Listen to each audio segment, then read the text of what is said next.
Good morning, everybody. Happy Friday to you. Today, we are starting off with the number 4. 4% of women in healthcare are CEOs. 4%. That is sourced from the New York Times and Fortune magazine. So today, we are talking about how to increase that number together. With our male counterparts in the professional world and our female colleagues in the professional world. For those of you who don't know me, my name is Michelle Berto. I'm a former television news anchor, and now I teach executives how to look good and sound good on camera, specifically in the healthcare field.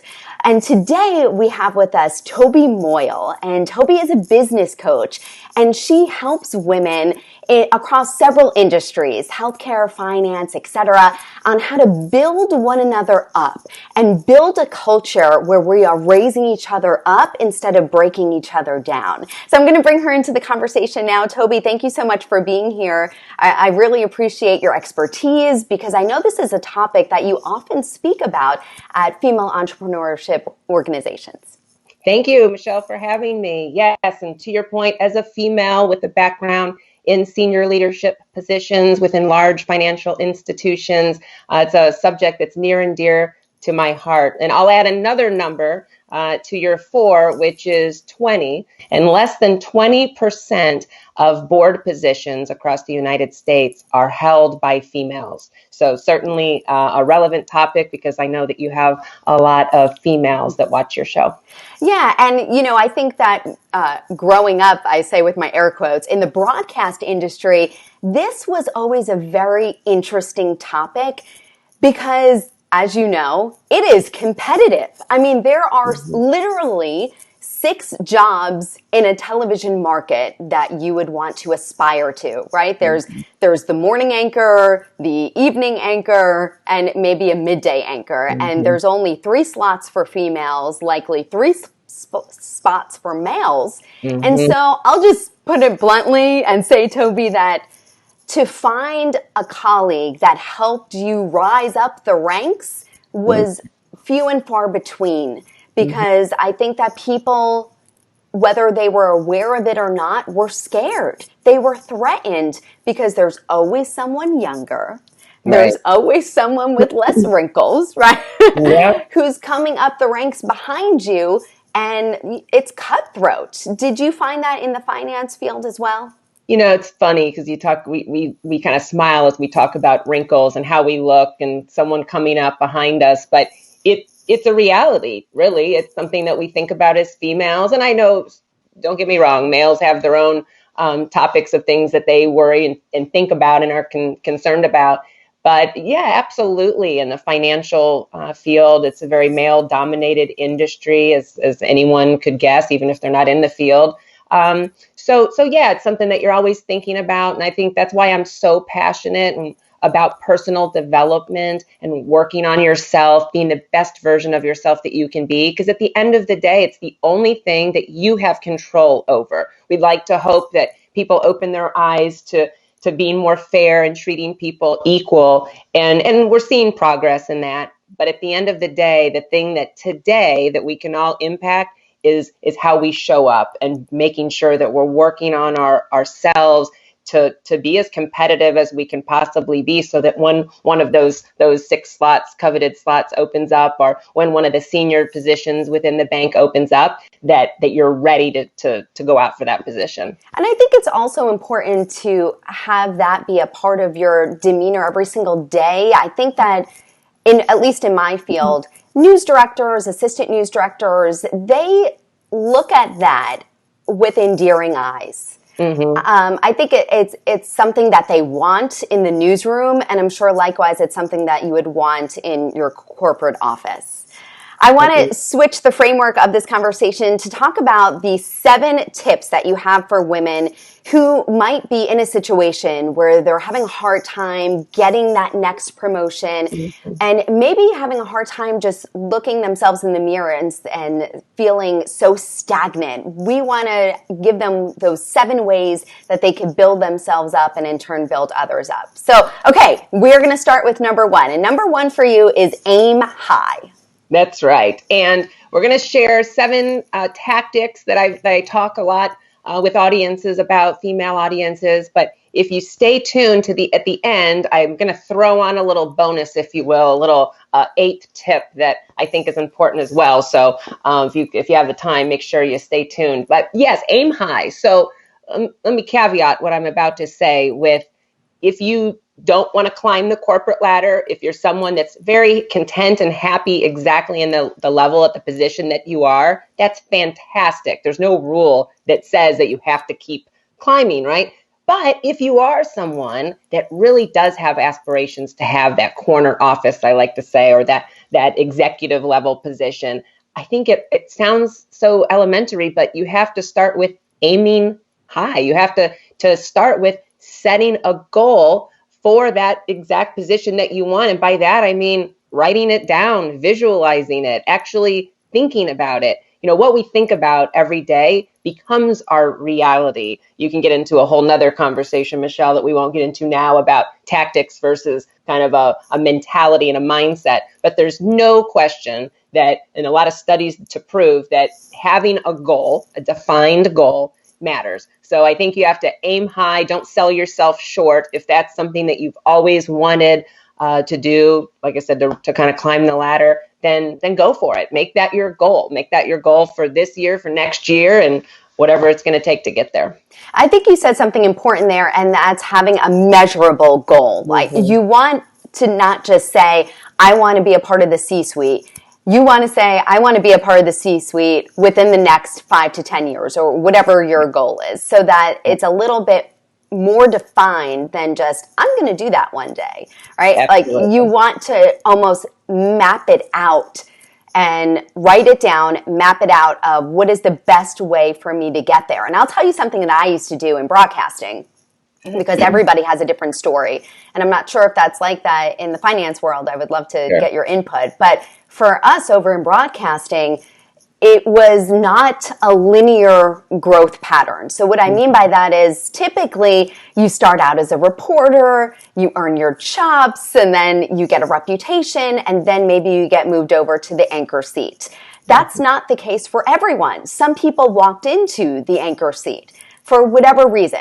So what I used to do was I read so many biographies and autobiographies growing up.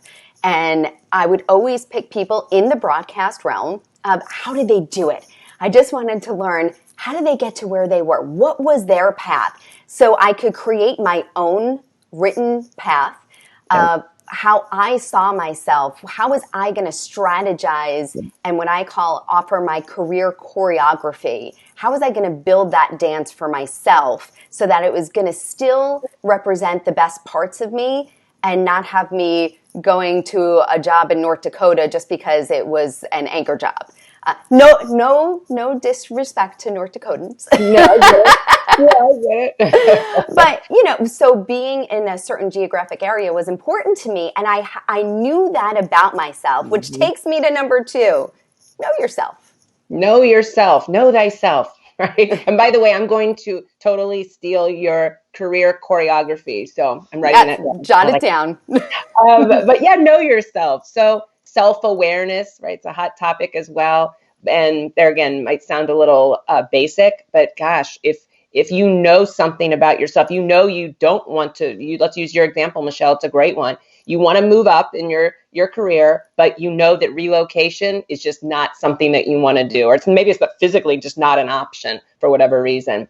Then know that, and you have to have some boundaries. You can't say, I want to move up at all costs, whether I'm happy, doesn't matter, whether, you have to have some conditions, because at the end of the day, what good is it to finally get that promotion, to get that great job, but to be miserable at the same time? Then you're not going to possibly do the best job that you can do, because you're not going to be your best self. So I think you have to know yourself. Also included in that is knowing your strengths and your areas of opportunity. I don't like to call them weaknesses, but know where your strengths are and lie, and make sure that promotion is a good fit for you.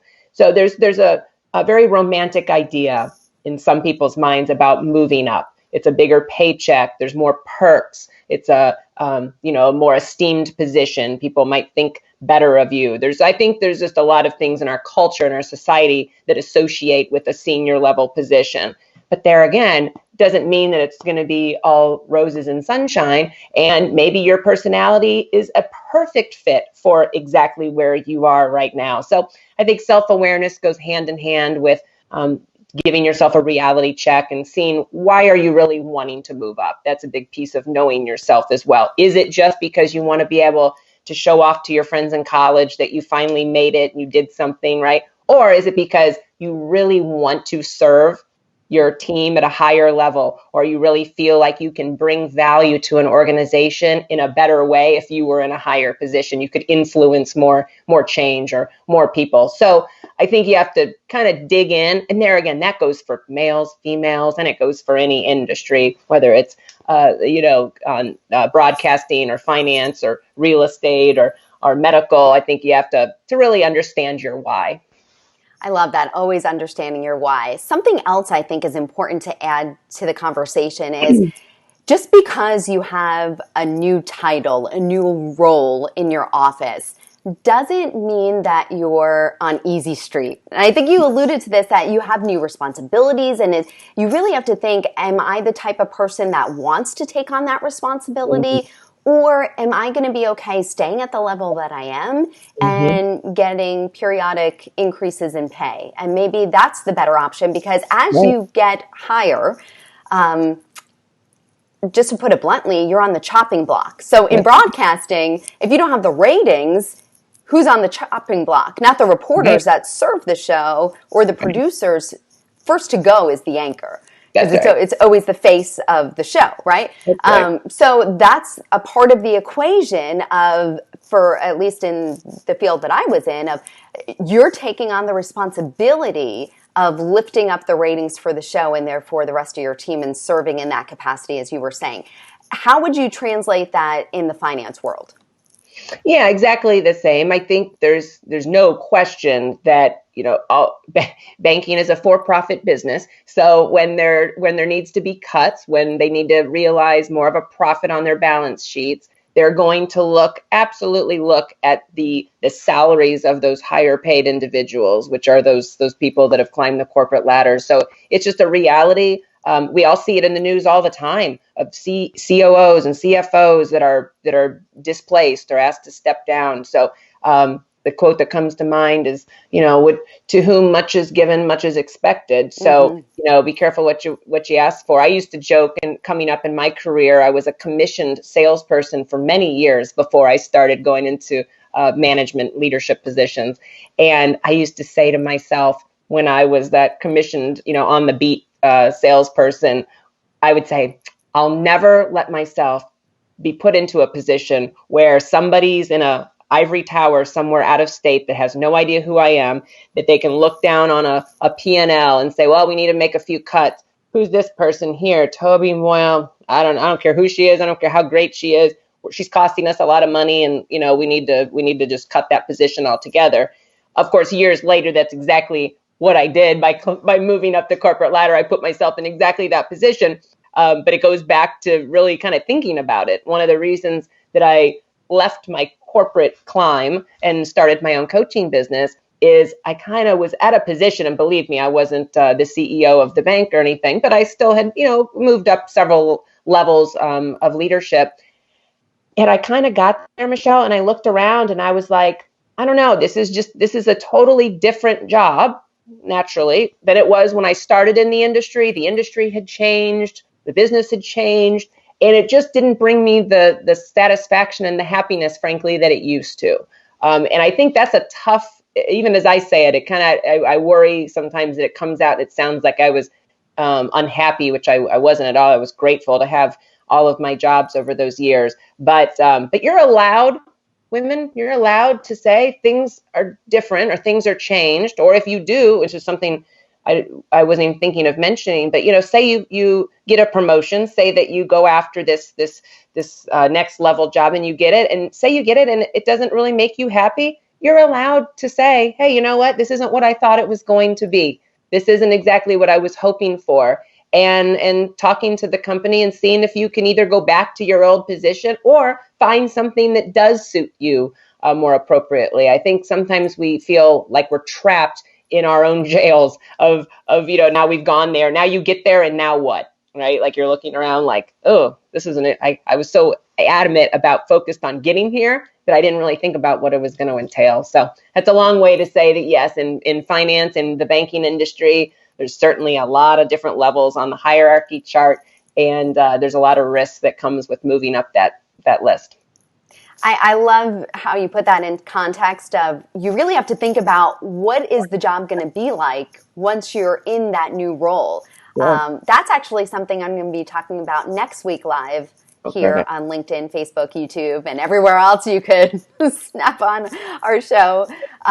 We're going to be talking about second acts, because sometimes you get to that level and you say, wait a minute, this doesn't serve my soul.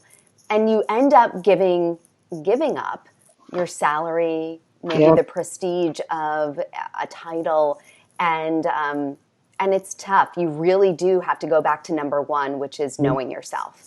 Okay, we are going to not skip. We're going to say number 3 is make or have a written plan. But I feel like we talked about that at length already. So let's move on to number 4, which is a really good one. Have mentors.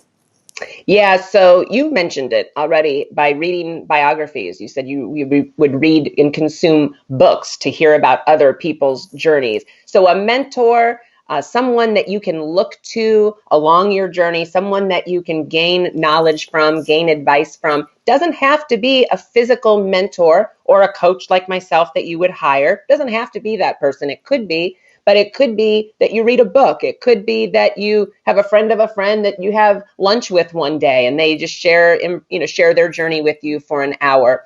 I think having mentors, having people that can help you along your road to moving up, it really matters. Why? Because they've been there. They've done it. And I'm not suggesting that you couldn't gain knowledge from people that aren't at a higher level than you are. But since we're today talking about moving up the corporate ladder and going out for promotions, it's really beneficial if you can find someone that is higher than you, especially if you can find someone, we'll touch on here in a second, someone that's within the organization. But even if they're in a different industry altogether, there's still a lot of value that you can gain. And I'm sure you learned a lot from the books that you read, right? I mean, it sounds like I'm sure they helped you when you read how other females got to where they were. Let's just say I'm an expert at Barbara Walters' life, Katie Couric's life, anybody who was up and coming in the 80s and 90s. One thing that I wanted to dovetail on that you ended with saying right there is there is an opportunity to seek your mentor from a different company who is at a higher level that you aspire to be. Because what that allows is for that person to help you without feeling potentially as threatened as somebody within your organization. So I would love to hear your thoughts on that, because I know that you just mentioned finding someone within your same family. But I also think that going outside of that would be super beneficial to both parties.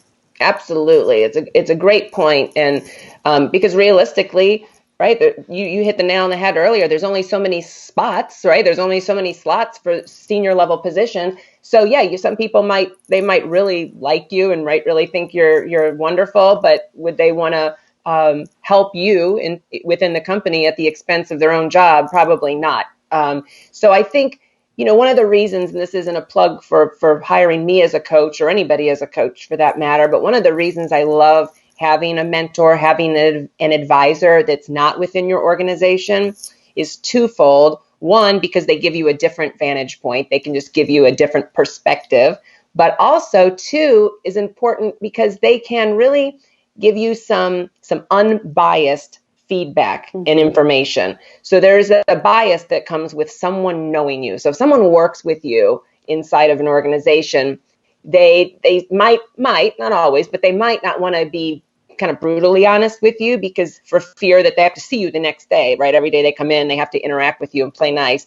So I really like being the unbiased outside expert from the outside, looking in, talking to someone and saying, hey, listen, I don't know you from 5 years ago, but I know you from what you're dealing with right now. And here's the sage advice that I would share with you based on what you're experiencing right now and where you want to be. So it's all, centered around now and current and going forward.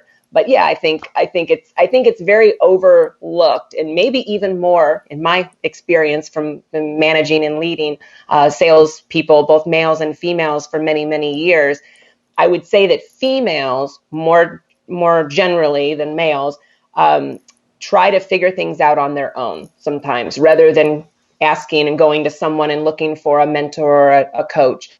They figure, I got this far on my own and I'm going to figure it out. When in actuality, there's such a value in reaching out and asking for someone's advice. So that was number 4, having mentors. Number 5, having an internal advocate, right? Yes. And that's tough to find. It is. So since I speak about this topic, as do you, I talk to a lot of males, and that's another thing I would encourage females to talk to their male coworkers, male friends, even just, talk to males to get their perspective on this.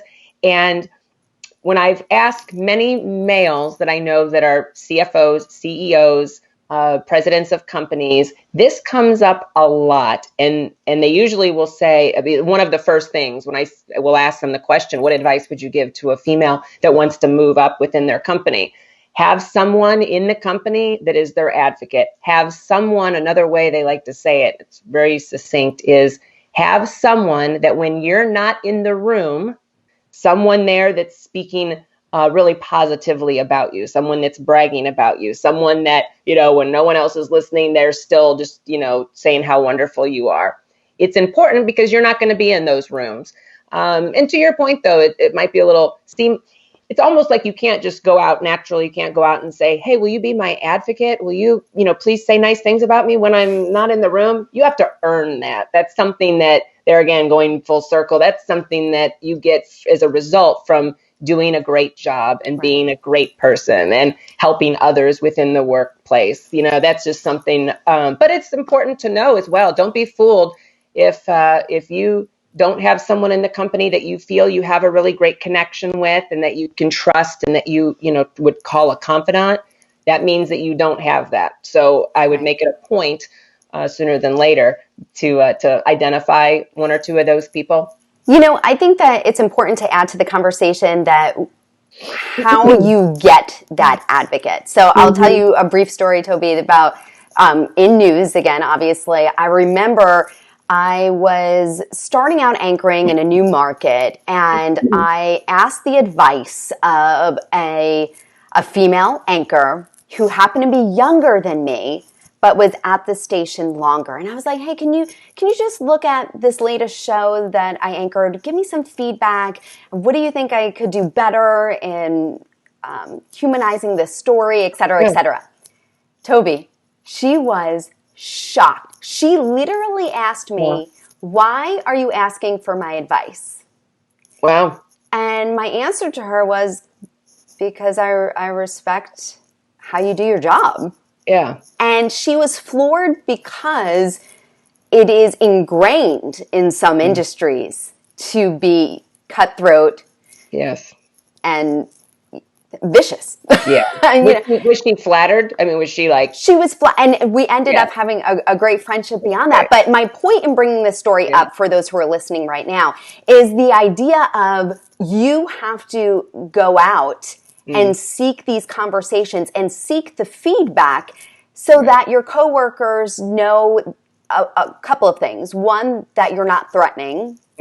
Two, that you're willing to improve no matter where you get the feedback from. I'm not going to use the word criticism, but the feedback. Right. And I think that mentality of someone on your team translates to those people who are in the C-suite, having those conversations that you were talking about in the conference rooms that you are not allowed to go into.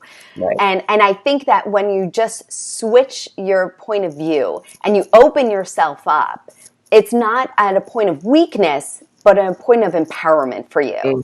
So do you have any stories like that? Well, I wanted to share a little hack, if you will, something that helped me years ago. There was a big article, and I I don't want to reference who it was from because I don't even remember at this point, but it was years ago, and it was a great article I read about the actual physical act of asking for input, asking for someone's guidance. And the title of the article, I never forget, was "Don't Use the F Word When Asking for Advice." And so it caught my eye, the copyright. And it was all about how using the word feedback was not as a good word to use as advice. Because people, when this article talked about how many people that they, interviewed and studied and followed, when people ask, hey, would you mind giving me some feedback on that talk that I just gave or the presentation that I just gave? People were more apprehensive and sometimes, more reluctant. But when you said, hey, Michelle, would you mind giving me a little advice? People liked to give advice, in other words, more than they did feedback. Little things like that. To your exact point, there's one thing to know what to do or to agree and say, yeah, Tobi and Michelle, I like these tips. They make sense. But then there's another thing to actually execute, to actually implement, taking action. So it's great that you're doing these videos and having these conversations, because you're really giving people some great, ideas, but also some tactical steps that they can take to get from point A to point B. So really, really good stuff. Tobi, you know I'm all about my action steps. Yes, you are. If there is anything that you will leave these conversations with, at the end of the day, we are talking about the 3 things you can do, action steps. Okay, so number 6 on our list is understand that you are always being watched. Yeah, this is one of my, this is like if there was one on this list that's the most near and dear to my heart, it would be this one. I can't tell you how many times people would get ready for their interview, right? Their one-on-one, or many of you have been on the notorious panel interview where you're going in and there's a firing squad of people that are going to pepper you with questions, with very intimidating interview style. But it's interesting, people get ready for this panel interview and spend, 2 weeks making their PowerPoint presentation. Guys, more oftentimes than not, the decision's already been made. They're just bringing you in to confirm their feeling. You're being watched every single day for your next position. I like to say you're being interviewed for your next job today, not when you apply and fill out either your requisition and submit your resume. Especially if you're trying to be promoted move up within your own company, they get to see you every day. So just because you bought a new shiny suit and, did a great presentation, guys, they saw you for the last 2 weeks come in your old dingy outfit that you've been wearing, right? So they can't forget that. They can't unring that bell. So make sure that if you do have aspirations within a corporation or within a company to move up, you need to be your best self every day, because one day could make or break your next promotion, quite literally. So do you agree? Absolutely. And one thing I want to add to that part of the conversation is you're not only being watched while you're in the walls of your office, newsroom, etc. You are being watched when you're outside of your workplace as well. Case in point, when we go through the hiring process nowadays, it is incumbent on the person who is the hiring manager to search your social media platforms. And if they don't like what they see of you outside of the office for that promotion, they're not going to hire you, or they're not going to offer you that promotion. So I think the bigger headline here is just be authentic to yourself. And if you are choosing to make an outrageous act, don't promote it on your social media channels, because you are constantly being watched. And in news, we actually have clauses in our contracts that say if you do something that is considered not a moral act outside of the walls of this newsroom, you will be fired, and it will be for cause. Yeah. So that makes sense, right? I mean, you wouldn't want XYZ news anchor, someone that you trust, to be on top of a bar. Yeah. Right? It's true. Yeah. Like you said, be careful what you wish for, right? I mean, if that's something that you care about, then, it'll impact your entire life. That's a really good point. Yeah. Okay. I like number 7 a lot, because I did this all throughout my career. Number 7 is make a move. Yes. So, and I did this too, Michelle. So this is the toughest one out of this little list of ideas or tactics. Sometimes women, we have to make a move to another organization if you've tried and tried for years and you're not getting that promotion. So it could be something that you did, right or wrong, on purpose or not. It could be just the way that that company and the senior leaders within that company, it could be just something in the way that they see you. And now you're pigeonholed into that level, into that position that you're in right now. So if you've gone out, and certainly there's no steadfast rule, but I think anybody would kind of understand if you've gone out for 3, 4, 5 promotions, and every time you don't, they keep saying, we chose to go another direction. Guys, you might have to actually, or ladies, you might have to actually pick up and go to another organization where you can have a fresh start, where you can have someone can, make a new impression of you. And it's tough. And believe me, and I'd love to hear your story, Michelle, because I'm loyal. There again, I think women, there's a wonderful set of traits that women have. And one of those traits is that women are very loyal and steadfast, and they like to stay with organizations for a very long time. So it pained me that I had to leave one of the places that I had been for almost 10 years to get the promotion, to get that next job.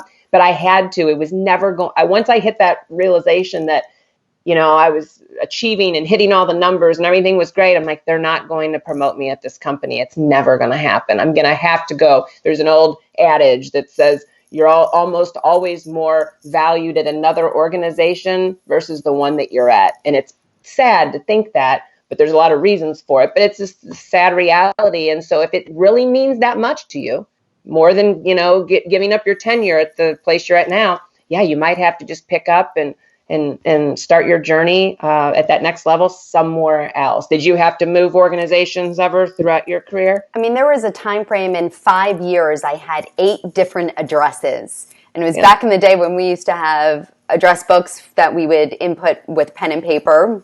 And my friends always used to laugh, Michelle, I'm not going to send you a Christmas card anymore because I have no idea where to send it. And I always have your address in pencil. And the reason why is because that strategy really worked for me. Now, I'll give you the caveat that in broadcasting, it is very common after a certain length of time in your contract to move on or move up, right? Yeah. So it's almost a given. We have a countdown from day one. Wow. I mean, that's just the reality of it.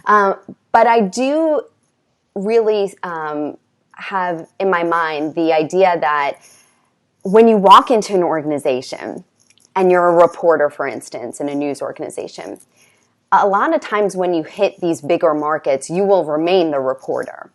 And they will always see you, as you spoke to about pigeonholing, you will always be the reporter. You might be the lead reporter, but you're going to be the reporter. And that's fine if you want to be a reporter. But if you want to be an anchor, then sometimes you need to move to a different organization and say, here's my reel of stories, and here's what I could do on the desk.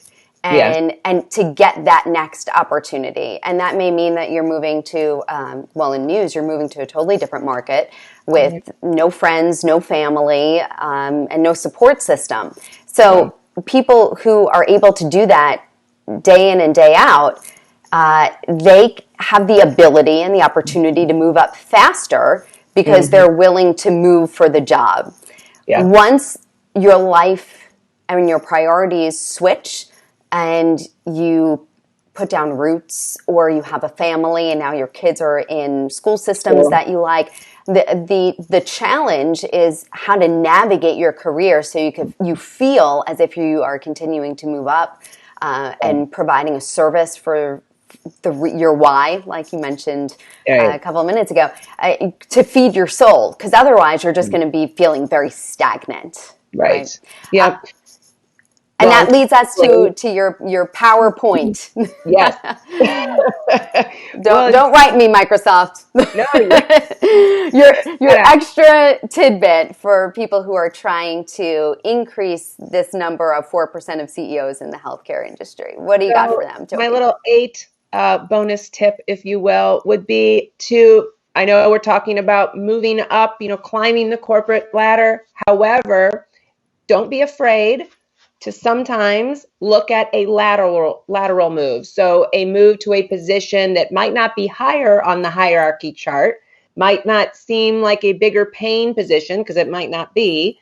However, would a lateral move maybe to a different department, maybe to a different geography, would that maybe give you a different skill set that would help you on your ultimate journey? It's like the old taking a step back to go, one step back to go 2 steps forward. Maybe 1 step sideways would also help you to move up. So maybe you'll make yourself more well-rounded so that a year from now, when you go out for that promotion the next time, then you're a shoe-in. You're the absolute perfect person for the position. So don't be so dogmatic and so focused on, no, it has to be that I'm making more money at this next move or I'm not going to do it.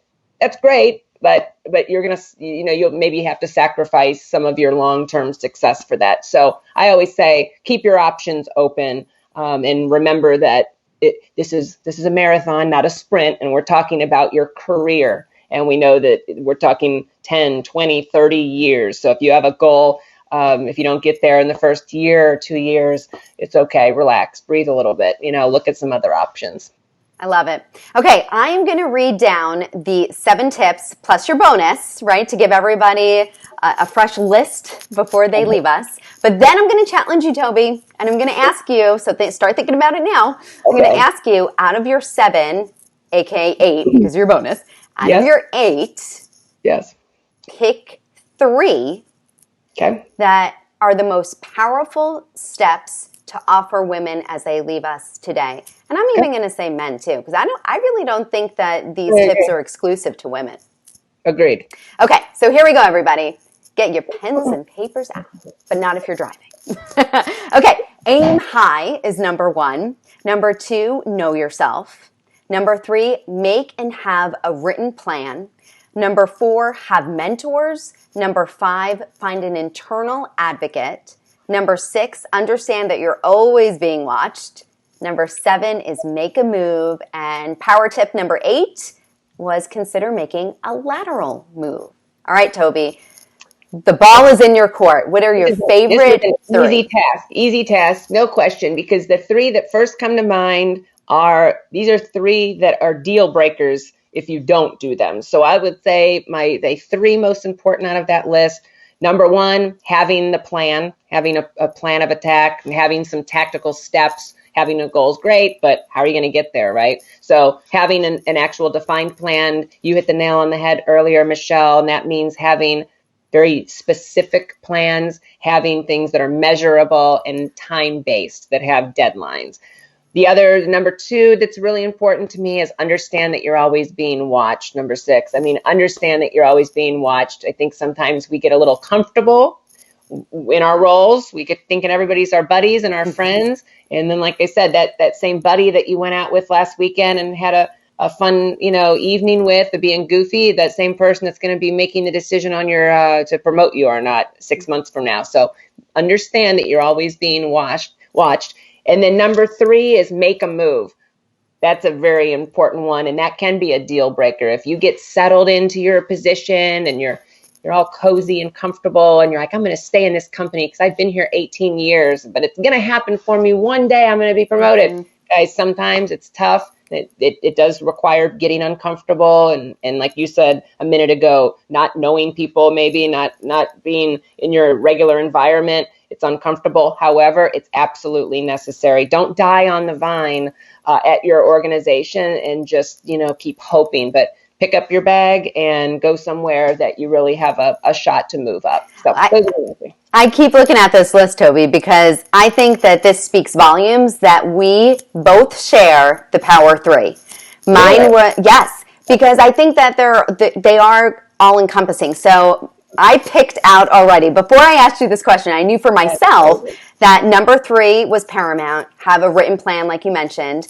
And in doing so, you have 1 and 2 wrapped into that. You already have your aim high and your know yourself. And when you have that written plan, you're putting all of that into work on paper, right? So number 3, have a written plan. That was one of them. Number 6, know that you're always watched. Mm-hmm. That's one of my favorites.